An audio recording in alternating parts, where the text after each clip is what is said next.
I'm black, y'all, and I'm black, y'all, and I'm blacker than black, and I'm black, y'all, and I'm black, y'all, and I'm black, y'all, and I'm blacker than black, and I'm black, y'all. I'm blickety black, blacker than black, black, I'm blacker than black, yo, because I'm black and I'm back.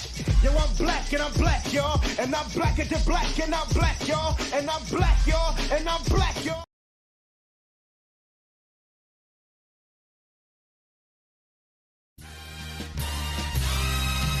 Yeah. It's St. Louis. Welcome to the A-Train Show.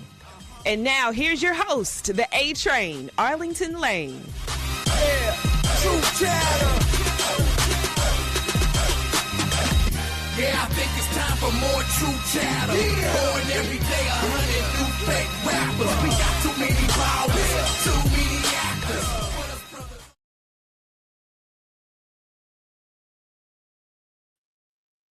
What's up, y'all? A-Train Arlington Lane here in the building once again. Oh my goodness, I am so sorry. Train just been slow moving, man, slow motion. But welcome to the show. We're here on a Tuesday, and hope y'all enjoyed your Cinco de Mayo celebration yesterday. And if you are a Star Wars fan, May the 4th, hope you enjoyed that day as well. But it is time for another edition of the A-Train Show. Man, I miss y'all. I know usually on Thursday we get everything cracking, but man, so much stuff has happened over the last couple weeks, man, and it's just been nutty. So grateful to be back with you guys on a Tuesday. So always come on in, join the conversation. That's how we do here at the A-Train Show. The Reverend will be here in a moment. I just got a message from him. So yeah, here we are again here on a Tuesday. So I'm gonna minimize that bad boy and get my good friends in, join the ride, join the conversation. That's how we doing this thing here at the A-Train Show. All right. Order of business, NBA playoffs. I will admit I was busy last night, so I really could not catch everything. But so I saw some of the highlights, and I was surprised on what happened, especially what's been happening in round 2, where all the road teams are stealing game 1s. So pretty impressive to see that off the rip, where the Knicks, the Nuggets, and the Pacers have all nabbed game 1s against their opponents, that either the number 1 or number 2 seed in their respective conferences. And I'm sitting back and I'm like, this could be one NBA playoffs to remember. I was very heated about Game 7 on Sunday with the Rockets and the Warriors, because I've been asking myself, where in the world was Jalen Green? Where was he? That Negro was nowhere to be found. And Alperen Sengun was upset every time something did not go right in his direction.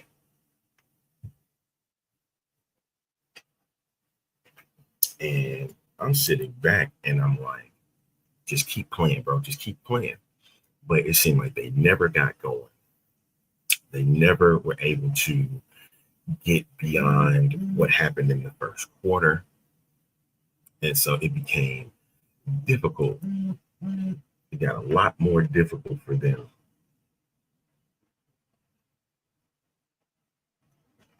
to get back in order. It was just hard, man. And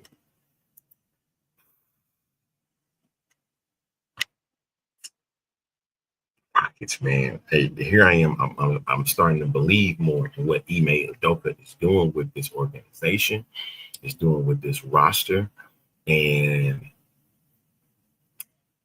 I was expecting a whole lot better results, and they laid an egg. Shout out to you, St. Louis Blues, for laying an egg against the number 1 seeded Winnipeg Jets when 1.6 is all that we can remember at this point.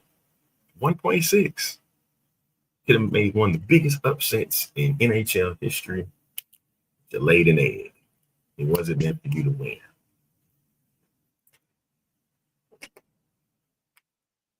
That's what that told me. It wasn't meant for you goons to win at all. So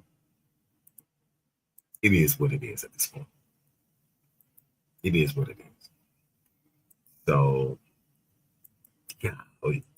So yeah, I'm getting on my soapbox a little bit, because I was really looking forward to seeing the Rockets do some damage against the Minnesota Timberwolves, but it just showcased that team is young, it's inexperienced, and only one person on the squad had championship experience, and that was Fred VanVleet. And a lot of them times it carried the team. So it was very, very frustrating to watch. And it looked like the momentum was going in their way, especially after they won Game 6 in San Francisco. And from my reports that I've seen with Big Sarge in Houston, said many of those guys was not looking forward to going back to Houston to play a Game 7, but they did, and they were hyped from the beginning of that ball game. And so they get the Timberwolves going into round 2. So tonight there is 2 games. Pacers and Cavs, their game 2 begins. What's going on, Jared? I know it's hurtful, man. It's very hurtful. And game 1 with the Warriors, and now the Timberwolves. But that should be a fun series as well, because I'm looking forward to seeing Anthony Edwards.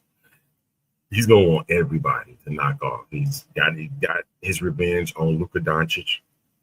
He got to knock off a 40-year-old LeBron. Hey, you can say what you want, that Anthony Edwards couldn't beat a LeBron that was in his prime. That ain't Ant's problem. That is not Anthony Edwards' problem. If LeBron James was competing in this game, in this series, that's what Anthony Edwards was going after. And they got dubs. And now they're in the second round in the semis, trying to knock off now Steph Curry and the Warriors. And it's going to be interesting to see what translates as we get into round number 2. Luka cried, Brian tried, Bronny fried. No, you did it wrong. It's Wolves in 5. It was Wolves in 5. You did it wrong. You did it wrong, but it's okay. I'm not gonna hold that against you. But yeah, if you're tuning in to the show today, make sure you can tell a friend about it. You can share it on your page. You can always that's not the one. Let's see, that's what happens when that's why I come in late. Facebook.com/The Show, YouTube.com/@The Show, and then you follow us on X at X.com/The Show. And that's where we are right now, broadcasting from those 3 platforms. So join us where you are. So I'm like, man, at this point, my poor Rockets, man. I'm going to need Jalen Green to really get it together in the offseason. And I need him to showcase that you're a dog. You meant to be out on the floor. Like, for you not to have in critical times during the game, and it's almost like seemed like you didn't know what to do when you were on the floor. And you were trying to do too much, or you weren't doing enough. And that's your team.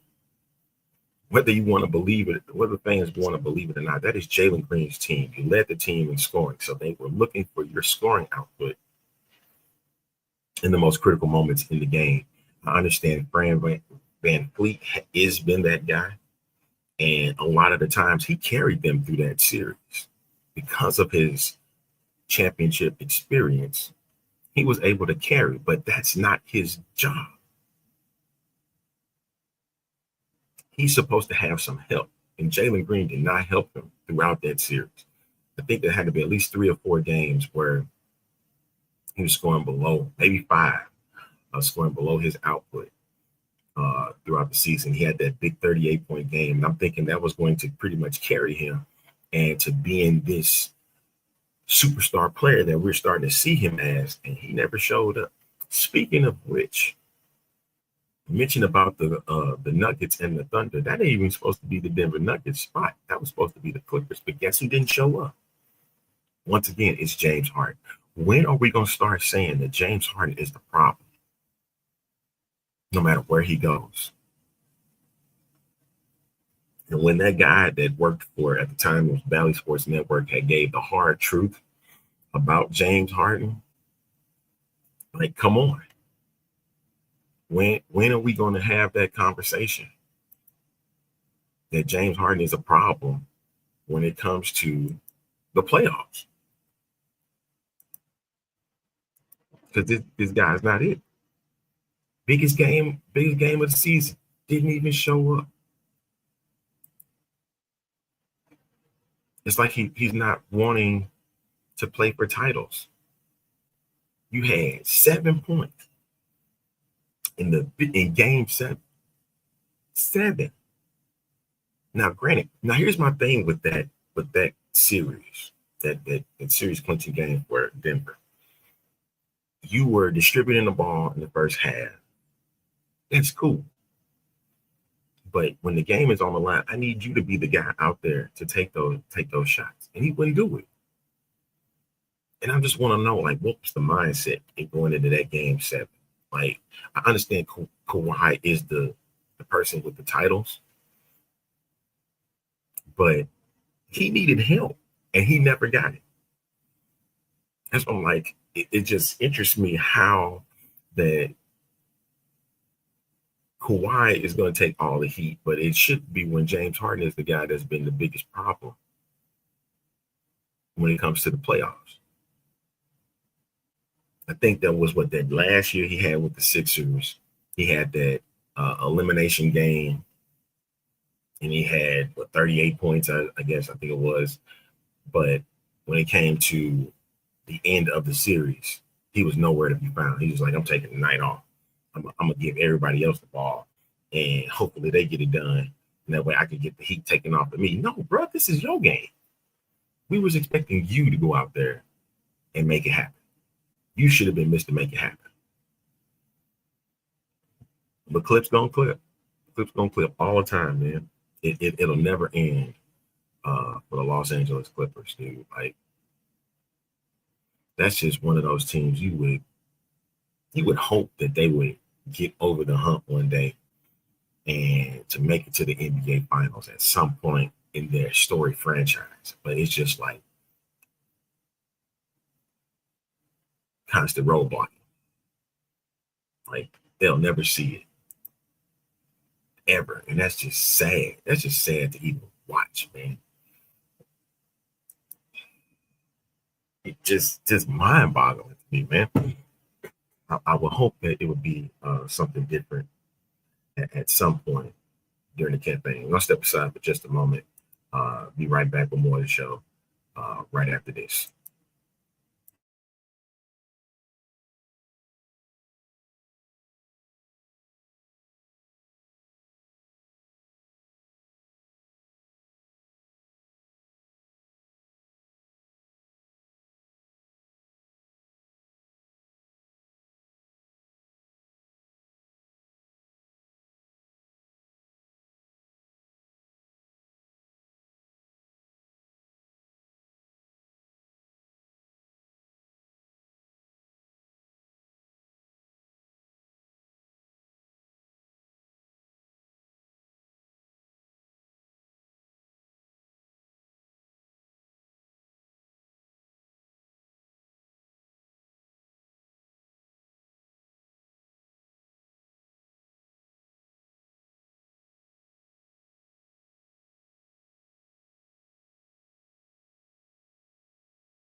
Welcome back to this edition of the A Train Show, the A Train Arlington Lane.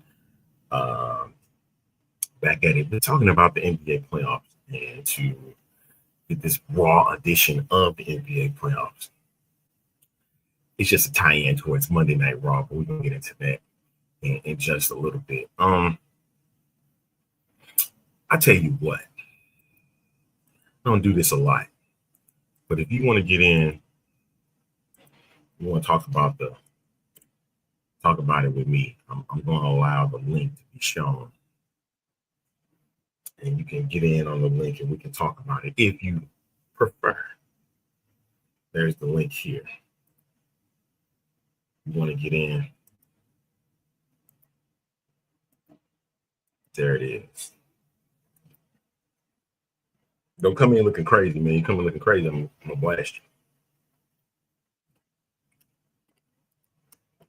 But, yeah, this NBA playoff so far, man, just looking. I'm having to decompress everything that has happened. Shout out to the Detroit Pistons who gave that Herculean effort. Fortunately, they got cheated in the last couple of games of that series, man. And yep, that's my story, and I'm sticking to that. That they got cheated in that first round series against the New York Knicks, but it is what it is at this point. And at least JB Bickerstaff should have got more recognition for the work that he was able to make, with a 14-win season now to making the playoffs, man. I think if I'm not mistaken, we had 4 teams in the Central Division that all made the playoffs.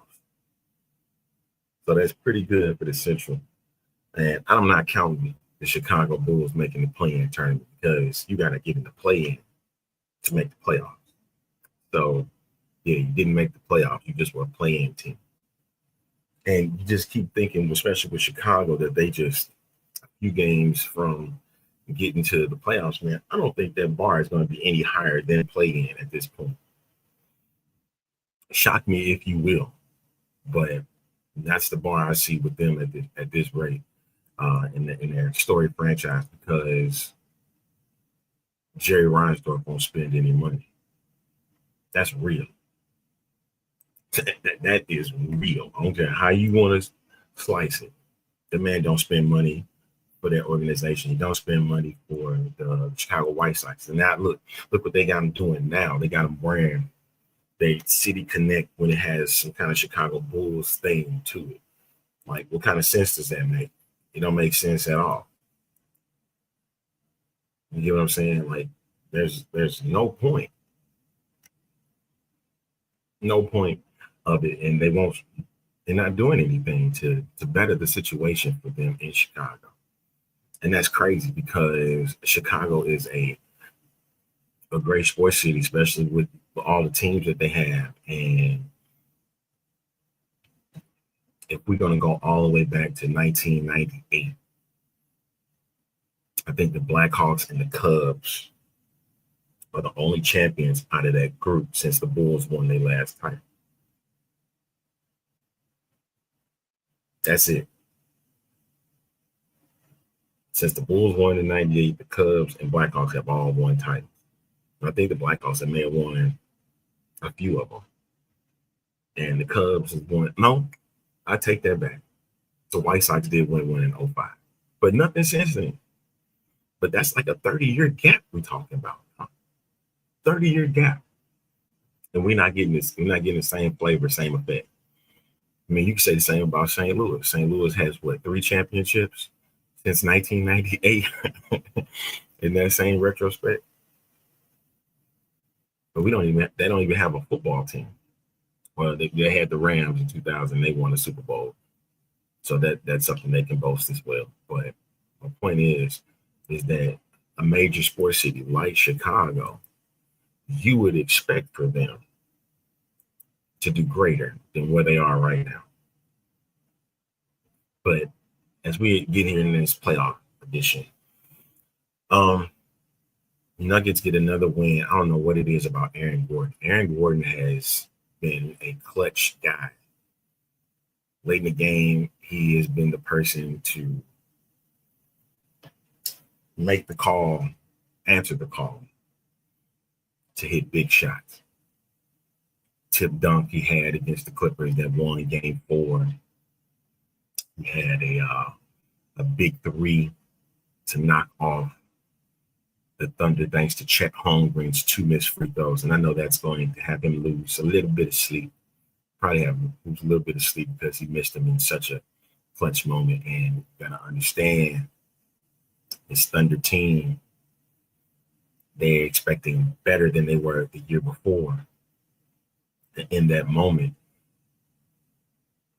I don't think they have really been in that moment. And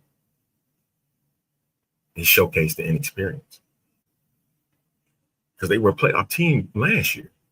And it just seemed like everything was going in the direction of Thunder. And then Denver, thanks to Aaron Gordon, snatched the jaws of defeat from the Thunder, and they stole Game 1 in Oklahoma City. But that's the great thing about the NBA playoffs, is you want to see moments like that, because it now has for the home team to rebound and see what they're going to do in Game 2. And you would hate to see the home team go down 0-2 in a playoff series. So interestingly enough, it's what happens in this Warriors-Timberwolves game tonight. I heard in the rumblings from the Pacers-Cavaliers series that there are questionable guys like Evan Mobley, Darius Garland, DeAndre Hunter, all questionable for tonight's Game 2. And this is a team in Cleveland, I think, that won like 66 games this past year. 64, excuse me. 64. And Kenny Atkinson's going for Coach of the Year. I think he was already named it. I don't think he should have been. That's just me personally.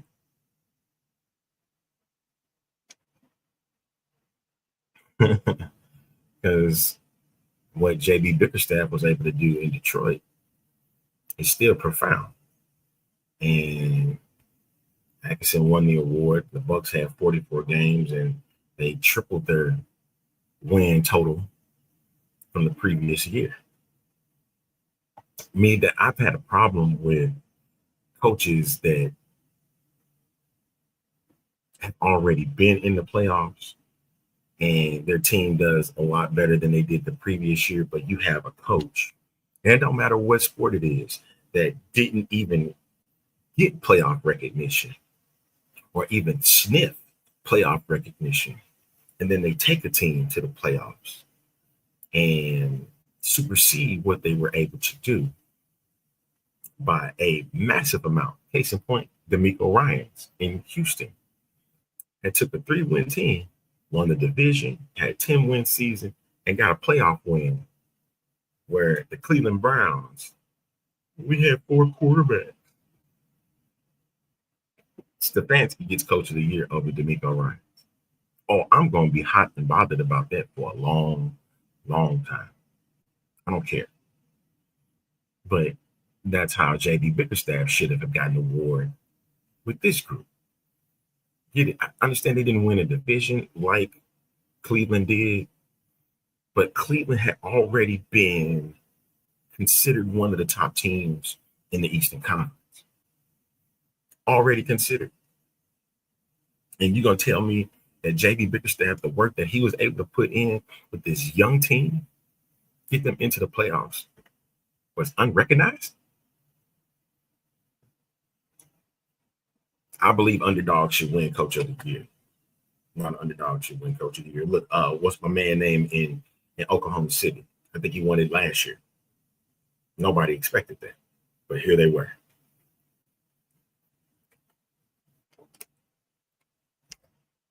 I'm just saying, yo. I'm just saying.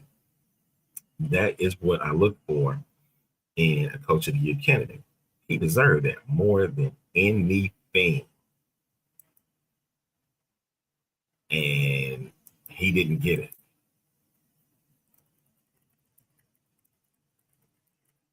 So, but a good season. A good season for the Detroit Pistons and all the success to JB Bickerstaff and his group. Got a chance to see a little bit of WNBA on last couple of nights. They had the Fever against Brazil, and then I think Dallas had played their first preseason game and checking out Paige Buchers. She's getting, of course, she's now a pro and looking forward to seeing how that action is going to become. Is it me, or is it the WNBA don't have a lot of time between the draft and the season to get going? Once you get drafted, man, you already getting ready for the start of the year. And I'm looking forward to a lot of matchups with Paige Buchers when they go up against the Aces, when they go against Cameron Brink and the Sparks, when she goes up against Caitlin Clark. A lot of those games, I'm telling you, man, this is going to be another special year for the WNBA. If you ain't got down with it this go around, man, this is the perfect time to do it. And I think everybody's going to get involved when we get down to when Juju Watkins gets in.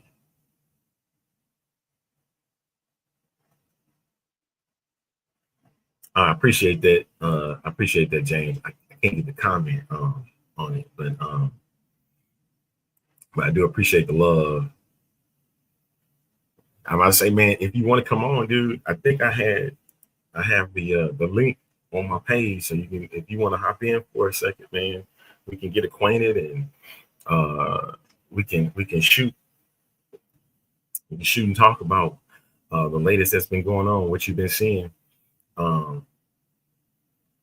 All I know right now is basketball, especially women's basketball, is in a good place. And I'm kind of looking forward to this season. I'm looking forward to those matchups.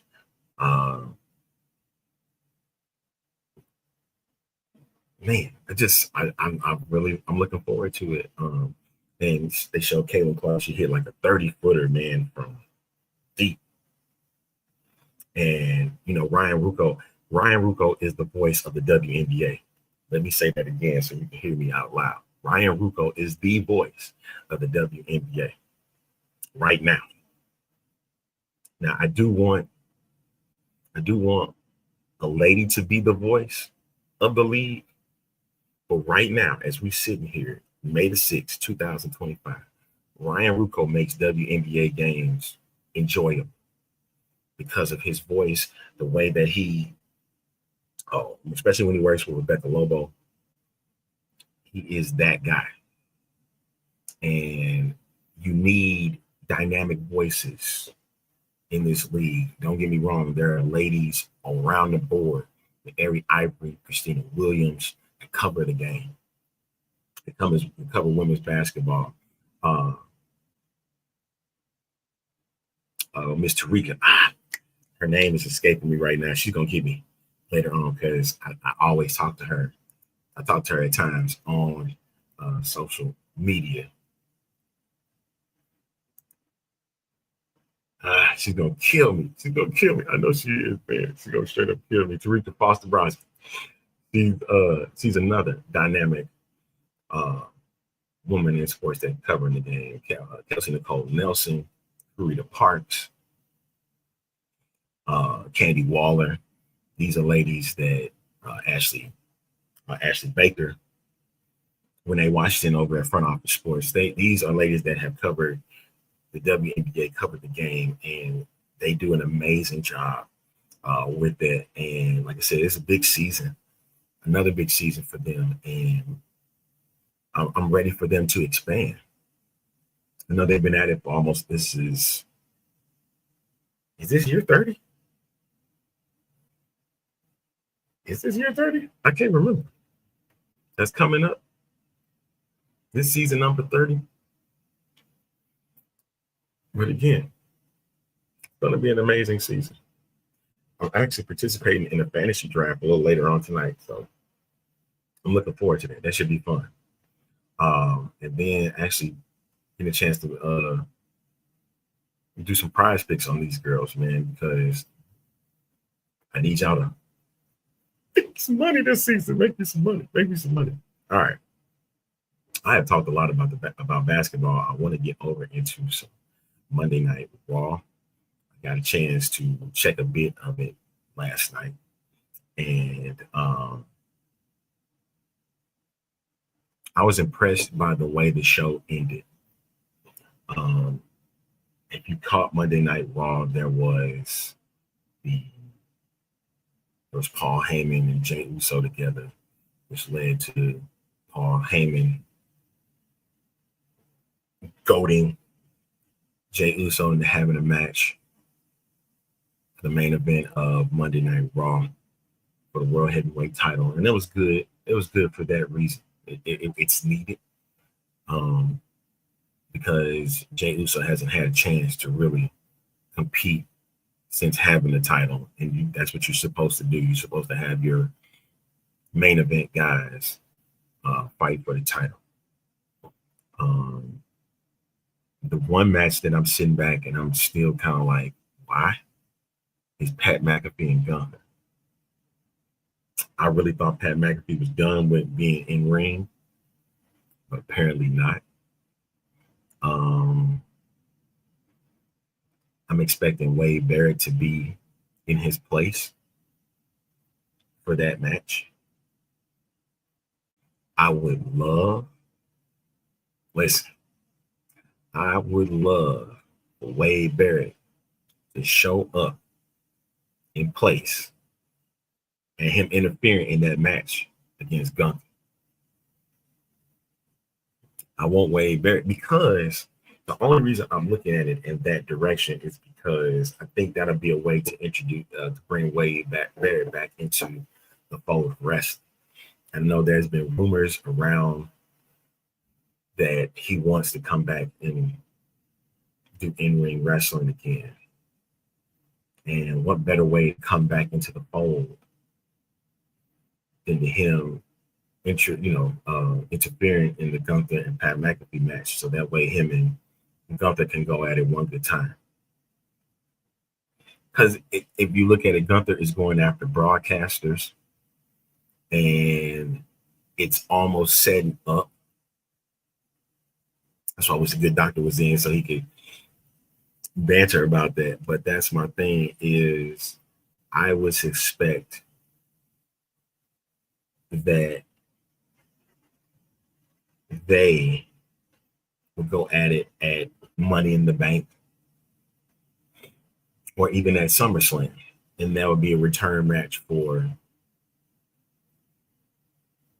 Wade Barrett. That'd be a good spot for him is at SummerSlam. Because Gunther's going to need matches, and I think I understood why they're doing this. I hope Michael Cole does not get involved in that again, as in being in matches, because his ship has sailed a long time ago. That was over 15 years ago? That seemed like. But my thing is, the only way that will have more merit to it is if Wade Barrett gets involved in that match. Seeing guys like Logan Paul wanting after the world title, as much as I hate it, I think that's where they're going to wind up going at some point. They're going to want to see WWE, that is, going to want to see what a YouTuber having a title looks like. And a lot of that going to look like it's going to be bad for business. But since Logan Paul has done so well in the ring, cannot deny him an opportunity. Can't deny him any opportunities at that world title, at any major title like that. He's been a U.S. champ. So he's had the belt around him. And he's been in championship matches. He had the one against Roman Reigns in Saudi. And did very well, mind you. A lot of us were really worried that a YouTuber could do well against a major champion. And actually, he held his own. And because he held his own, he was able to impress WWE. They knew what they were getting with him because he learns in-ring wrestling. He understands in-ring wrestling. And that's why his character can be the perfect heel right now for WWE. Like even now, Dominic Mysterio is not the top heel anymore. And I know we were like, why would he even be considered the top heel? Because from 2023, I would say late 22 to 24, Dominic's heel material was phenomenal. And he had outgrown anybody that was considered a better heel than he was. Like Austin Theory's heel, even though he's a heel now, he's been a heel for quite a while. At one point, Austin Theory had it. And then Dominic snatched it. When you can go on a microphone and people are booing you the minute that you start opening up your mouth, that's great heel heat. That's real big heel heat.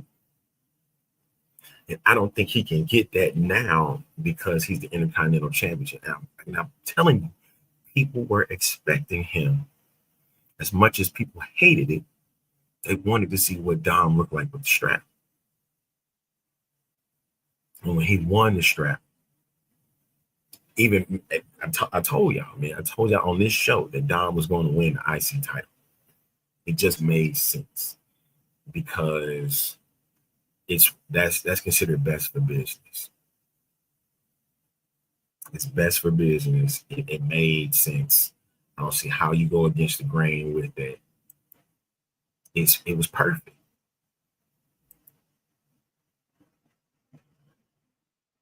Perfect. And right now, as we sitting here, Backlash is Saturday in St. Louis. I'm looking at the card right now, and it's looking nice. It's looking nice. Cena versus Randy Orton. Lyra Valkyria versus Becky Lynch for the Women's Intercontinental Championship. I'm nervous about that one. Pat McAfee versus Gunther. Fatal 4-way for the U.S. title. Jacob versus LA Knight, Damian Priest, and Drew McIntyre. And then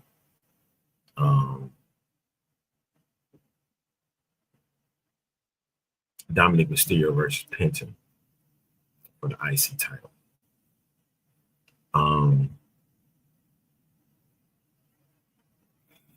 I think where we're headed right now is in a good direction. Again, I do not want to see, honestly, as much as I thought I wanted to see this WWE Unreal, I don't. Because it's going to remove a lot of the suspense. But I guess we'll learn what had happened. And like the other half of me is like, we'll learn what it led to for most of these matches, because a lot of this stuff is already been taped for Netflix. So I guess we'll get a better understanding of what the direction they were going in. A lot of times I'm like, just leave that to us, the fans. And because we look for little things in certain matches. We look for things during promos. We look for things during backstage segments. And it leads it to the eye. It's like if you tell us what the process was leading to that. I know we had it with the WrestleMania 40 thing. And I think that's what they're basing this off of Cody finishing the story. That was the big issue, was that they revealed so much of what that story was all about. And granted, we all kind of sat back and watched, and you can't really tell per se. Like you can see the realness of how everything was going, but you still can't tell if they were being honest about it or they were just using kayfabe. That is the crazy thing about wrestling. Wrestling is the term kayfabe. Say it with me, y'all. Kayfabe. For the longest time, I used to call it kafabi, and I thought it was just some kind of Asian, excuse me, some type of Asian word that they was using for wrestling, and they were using that in American style wrestling, and it's actually kayfabe. But with it, I'm sitting back and I'm like, you can't really tell. Like, they know how to play these characters and keep it real where it toes the line. You don't know if it's real or not. And I think WWE wants to capitalize on that by showcasing that. I know, and don't get me wrong, AEW did this before. AEW has done all of these things that WWE is doing now. They just did more one-offs, like specials and stuff, right? But my thing is, you know, a conglomerate like WWE, right? And for the longest time, they never wanted to peel back the curtain of the stories that they have put together that made a massive success. But the more you watch these documentaries, the more that you see more of these shows on TV with these rivals and stuff, you can tell, but you still can't tell what is real and what is not. And I think that is that's how they hold everything together. So I do have mixed feelings about this new WWE Unreal that they're about to unveil in the summer on Netflix. I think it's coming out next month. And I don't know. I got mixed feelings. I'm looking forward to it, but then again, I'm like, I don't know if I should watch it, because is it going to reveal too much of what's going on? Like this whole ordeal with the bloodline. If you saw last night when they closed out the show, I thought that was a great closeout with CM Punk coming out and costing Seth Rollins the title, because I think their story isn't going to end, and it should not end. But I think at some point you're going to want to see what Punk does against Cena, if Rollins gets another opportunity with Cena, if Roman gets another opportunity with Cena. You want to see what those look like before Cena walks away in December. I kind of wish he wouldn't have chosen December, but I think if they're going to do that, you're looking at a Saturday night's main event for the last time Cena is going to walk in a WWE ring to fight. That's just my rumor.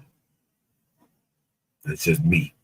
I think Saturday night's main event is going to be the last time, or they're going to make a pay-per-view just for Cena, or Cena themed or whatever. They're going to make something big for him before he walks away. I don't think it's just going to be just some type of regular event on free television or on regular television where you'll get to see him one last time. I think it's going to have some kind of Netflix special or something. I would not be surprised. Or Peacock gives him a celebration before he walked away. And I'm trying to see. when is the last weekend in December? Checking it out. It'll be the 27th and the 28th. And as of right now, they usually don't have anything for, they don't have a pay-per-view for December. As usually Survivor Series closes out the PLEs. But if Cena is saying in these press conferences that December is my last year, that you kind of get the feeling that WWE is going to do something big for Cena before he closes it out. Now, whether he has a title or not, that'll be the story between now and December. But he's got a match coming up against Randy Orton on Saturday. And I really do believe Cena needs to pull the moves that Randy Orton used to do to him in his match. Thinking everything's going well, Orton's going to get the title. And the next thing you know, he pulls an Orton. Cena pulls an Orton on him. And Cena retains. Let me tell you that flat out now. Cena's retaining this title. I want to say all 5 titles are going to be for the titles that are on the line at Backlash are all going to be retained. But they're going to be good matches. It ain't too many times you see a secondary pay-per-view like a Backlash where a title does change.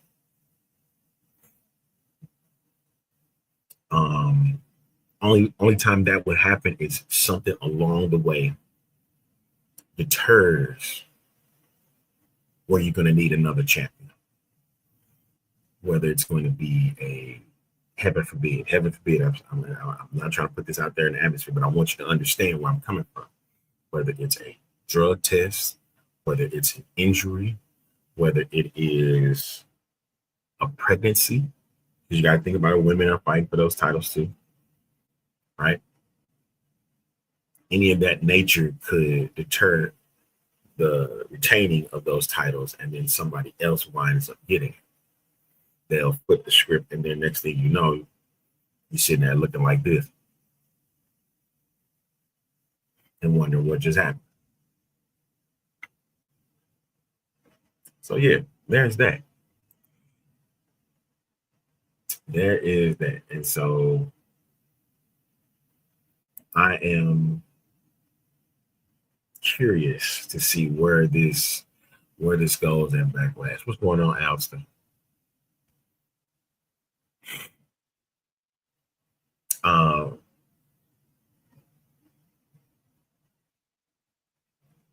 Again, St. Louis is going to have another weekend of fun when it comes to sporting events in St. Louis, especially with the UFL and you got, of course, baseball weekend. And then you got Backlash at the Enterprise. Because for the last month and a half, they've been promoting Backlash St. Louis. And I would love to go, but man, them tickets, ridiculous. No, thank you. I talked to a guy yesterday, and he said he's taking his nephews to Backlash, and he's paying $500 for 4 tickets. No thank you. And they sitting in the nosebleeds. Absolutely not. I'll watch it in the comfort of my own phone. I am not big. And as much as I would love to attend that type of event, man, it's just like TKO is taking out everything. Like you almost gonna have to take loans to go and see most of these events now.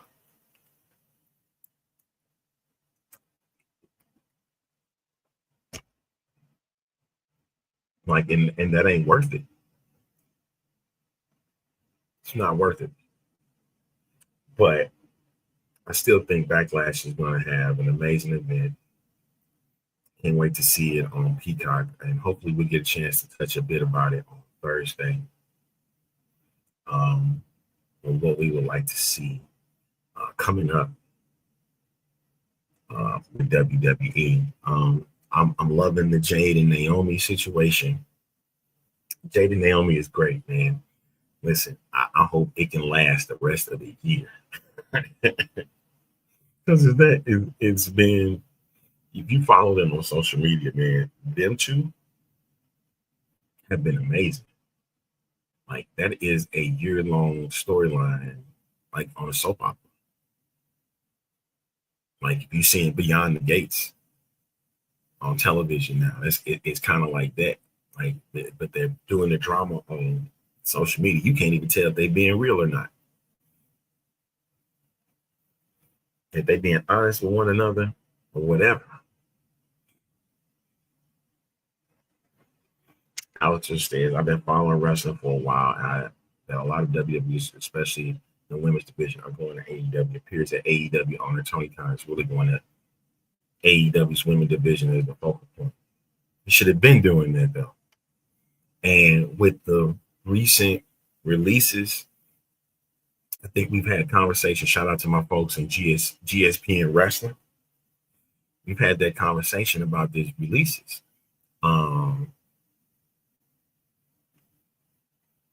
Braun Strowman, I don't think he can run like he used to anymore. And it's a shame that ladies like Cora Jade and a lot of people was against her. A lot of people was against her being released. But I'm like, I don't know. There's just some things that some people that deserved a chance. Katana Chance and Kaden Carter. Like, Dakota Kai being released kind of shocked me. Eddie Thorpe being released was kind of shocking to me. They got rid of Ora Mensah, Shotzi, and the big ones to me were Dakota Kai and Shayna Baszler. Like, they had, what got me was that they were, it surprised me that Dakota Kai was let go, but a lot of it because of her injuries, man. And because she wasn't a good wrestler, because she's a great wrestler. But injuries are part of that. And this is via Screen Rant. They had all the updates. There it is. You see Strowman, Cora Jade, Dakota Kai, Danny Palmer, that I forgot that was even in it. Eddie Thorpe, Gigi Dolan. That was another surprise. Jakara Jackson. They really looking at Lash Legend as being a star. Lash Legend they like because she's tall. That was a surprise, but it's like they had nothing for her. And I know we sit here on these panels and stuff, but we want them to get tag team opportunities so that way these gals get chances, for pushes and whatnot. And it just wasn't meant to be. Javier Bernal, Joe Coffey. There you go with Katana and Kaden Carter, Katana Chance, and then Keanu Carver, Mark Coffey, or Mensa, Riley Osborne. That Shayna Baszler one is going to mess with me for a while. Shotzi and Wolfgang, because they really messed her up. Will says, I see a lot of the women I see going to TNA. Is that the route that they go now that they have this partnership? Because I believe in my heart of hearts that WWE and TNA there's going to be an acquisition of sorts. I don't think Lash is leaving for TNA, but I would like. I think it would be best if WWE were to acquire TNA, and you can still leave everything the same. You let TNA run TNA. You just acquired it. Okay, you get what I'm saying? You let those guys in TNA run TNA as they've been all along. You put your name down as executive producers for this stuff. Cool. But don't run the show. Let the TNA people that are already there run the show. Said Gigi's going to TNA since her husband is there. That's fine. And honestly, I would like to see Matt Cardona in this mix, but I think Matt liked where he is right now. Independent scene. I know his wife is currently in WWE, was the former WWE United States champion, Chelsea Green. But I think that would be more promising for them if they acquire it, but still let TNA do their thing. That way, NXT TNA can still jump on their shows and whatnot. You still have and then you have like what? A week of wrestling of sorts. Then you can put your PLE, WWE PLEs on Saturday that you've been doing, and then you can put your Sunday stuff. But then again, gotta kind of mess some stuff up too. You would have to, as long as those ain't on the same nights, I think that's going to be the big hiccup if they were to acquire it. And I think that's something they want to do, but probably not feasible to do. So yeah.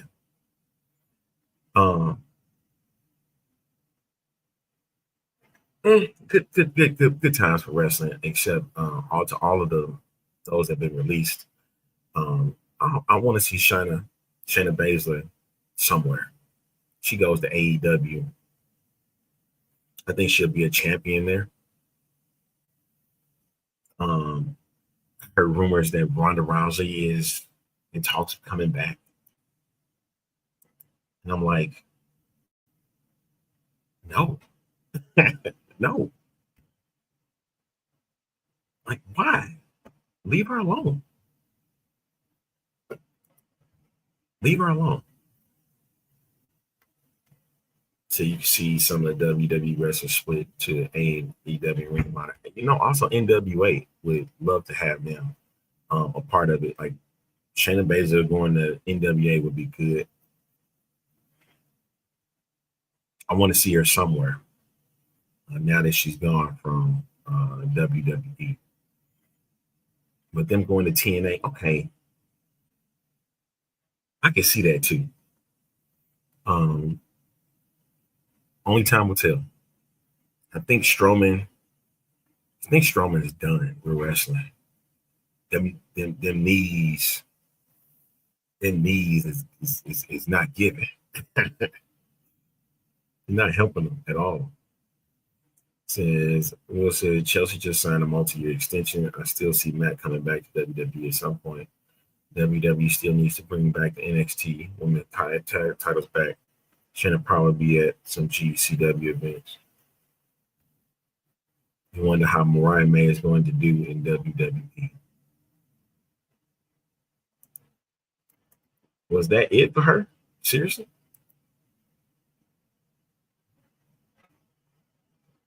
They're saying right now, I look at Mariah May like I look at Tiffany Stratton.